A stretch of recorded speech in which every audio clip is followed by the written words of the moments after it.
So ayan, tapos start natin din muna sa motor. Yan. Then go.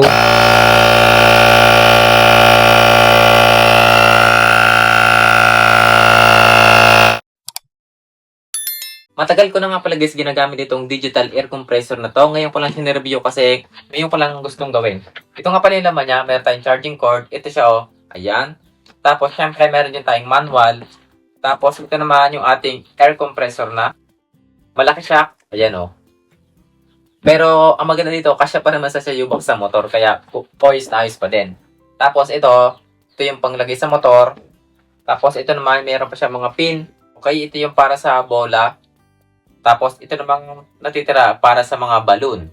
So, meron siya ditong power button. Tagal natin na pindot. So, yan. Meron siyang battery indicator. Meron siyang minus sign. Meron siyang plus sign. Tapos, yung mode. And then, meron siyang power button ng LED sa taas. So, paano nga ba ito gamitin? So, buhayin muna natin. For example, gagamitin natin siya sa mga motorcycle. Meron tayong mode.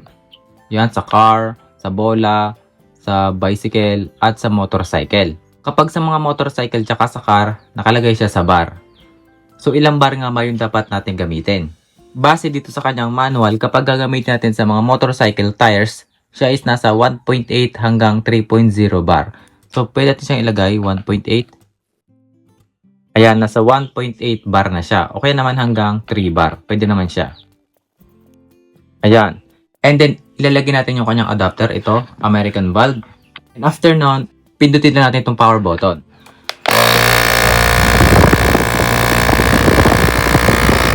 Maglalabas na siya dito ng hangin. Pero ako, hindi ko na sinusunod yung bar niya dito kasi nagbabase ako kung gano'n nakatigas yung gulong ng motor. Kasi naman, kapag iba't iba din yung lambot at tigas ng gulong, hindi mo talaga masusunod yung bar niya dito. Kapag mga gulong naman, katulad ng baseball, soccer ball, volleyball, football, naka PSI naman siya. So, kapag bola na pang basketball, nasa 7 to 9 PSI. So, ayan, 9 PSI. Siyempre, ilalagay natin yung kanyang ball needle dito sa dulo, which is ito. So, ayan, and ready na rin siyang magamit. Let's try.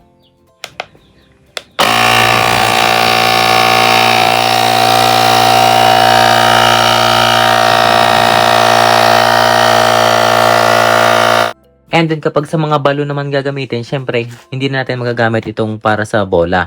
Ang gagamitin natin ay yung kanyang mga nozzle. So for example, ito, ilagay natin ito. Wala kasi kaming balon dito, so try natin sa plastic labo.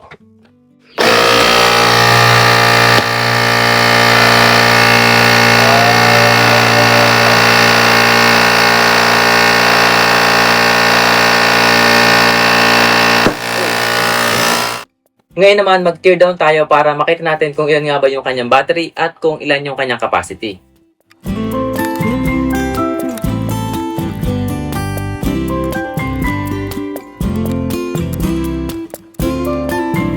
Ito yung kanyang battery, nasa 2000 mAh, naka 18650 na lithium ion, 3.7 volts kada isa yan, tapos naka-series kaya umabot siya ng 7 volts mahigit. Mayroon din naman siyang kasamang sariling BMS kaya goods na rin. Ito nasa 2000 mAh kada isa. So bali 4000 mAh yan. Yun nga lang naka-series siya kaya 2000 mAh pa din yung kanyang capacity.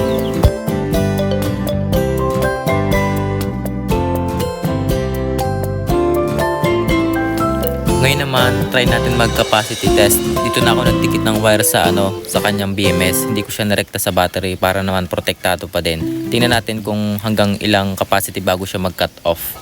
Ito nasa 8 volts siya mahigit, meaning full charge yung battery, mas maganda.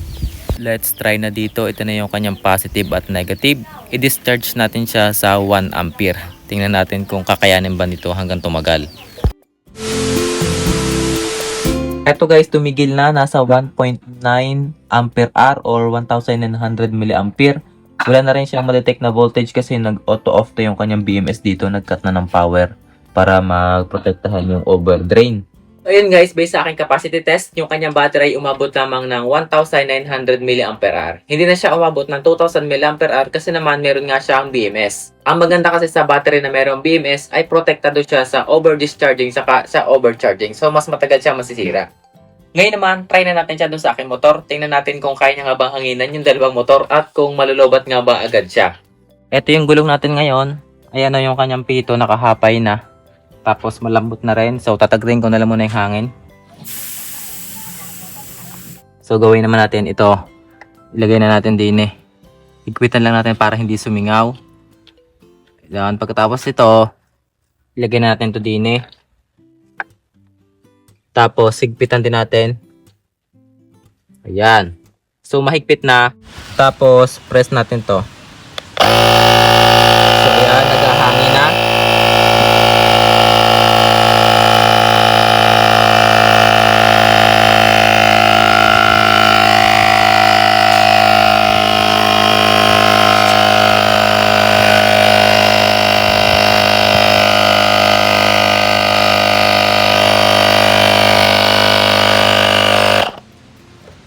Ayun, matigas na. Okay na yan. Tatagtagin ko na ulit. Tapos sisingaw lang siya ulit ng konti, kaya kailangan natin bilisan.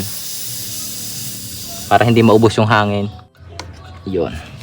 So bali nakaisang gulong na ako. Doon naman ako sa likod. Okay, dito naman. At ayun, yung kanyang gulong, yung kanyang pito ay nakahapay na rin. Aalisin ko lang muna yung kanyang hangin.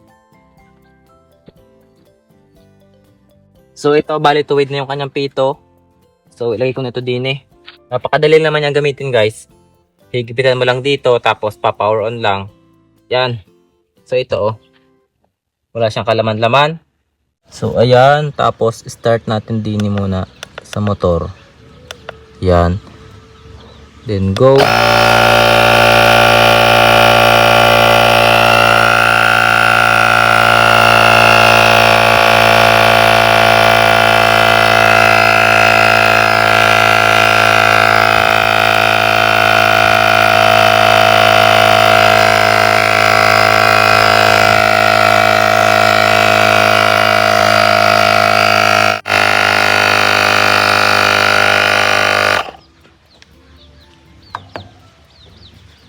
Ayan.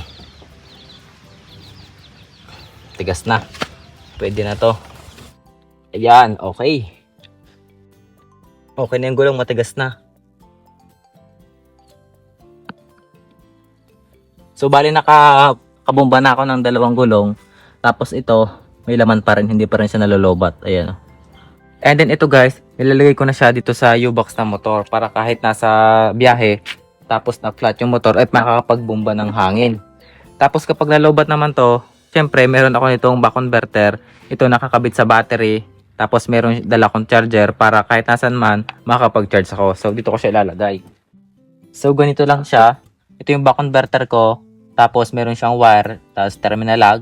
Tapos nilagyan ko din siya ng switch. Itong switch ito galing to sa electric fan, sa mini fan. So dito ko siya ilalagay. Ito yung positive, ito yung negative.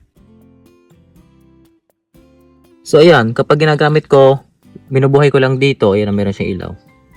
Yan, umilaw na. So, sasaksak ko na to din eh. And then ito naman, may i-charge ko na siya. Dito.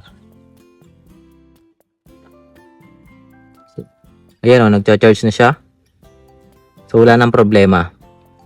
So ayun, na-try ko na siya dun sa aking motor at nahanginan niya yung dalawang gulong at hindi pa naman siya nalolobat. Meron pa din siyang tira. Yun nga lang, syempre wala siyang battery indicator kung ilang percent pa, pero okay pa rin naman. At wala din naman akong problema kasi nga meron naman akong USB back converter, kaya kahit malobat siya, magcha-charge pa rin siya gamit yung battery ng aking motor. And by the way, konting ingat nga lang pala kasi yung kanyang charging pin ito, katulad siya sa mga 12 volts charging pin, katulad dito sa Wi-Fi. Ito. Baka kasi magamit niyo yung mga ibang cable katulad nito, baka mataas yung volt. For example, ito ay 12 volts ginagamit sa Wi-Fi. Kaya pag ginamit niyo yan dito, talagang saktong-sakto, masisira ito. Ito kasi is 5 volts lamang. Ito lang talaga yung charger na gagamitin nyo. So, ayun lang guys, hindi ko nga pala pinopromote itong product na to. Gusto ko lang talagang i-share kasi talagang napaka-useful niya. Lalo na kapag mayroon kayong mga motor. Hindi na kayo magdadala ng manual pump na ginaganon. Kasi kahit ito lang, pwedeng-pwede na. And then, kapag mayroon kang power bank, okay naman katulad ng ginagamit ko na DC to DC back converter para ma-charge mo siya gamit yung battery ng motor, talaga mas maganda. And by the way, nabili ko nga pala ito sa Shopee. Kung gusto nyo makita nyo kanyang price, tsaka magkano yung shipping fee dyan sa lugar nyo, Ilalagay ko na lang yung link natin sa description below tsaka sa ating comment section. So, i-check nyo na lang kung interesado kayo dito. Kung hindi naman, huwag nyo na i-check out syempre.